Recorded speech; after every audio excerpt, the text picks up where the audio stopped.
The M640 CNC, to check the history, the alarm history, you have to go through diagnosis and alarm history. Here you'll see that you have 3 pages, but if you want to see 2 more, the maximum are 5 pages.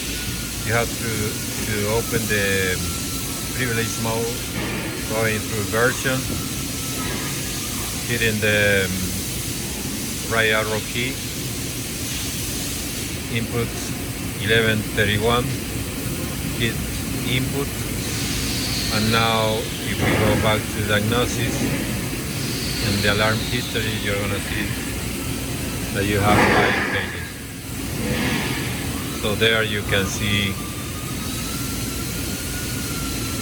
this is the 3rd page, and you can see the last 2 pages that in this case were all overload, and there is nothing on the page number 5. Okay, thank you.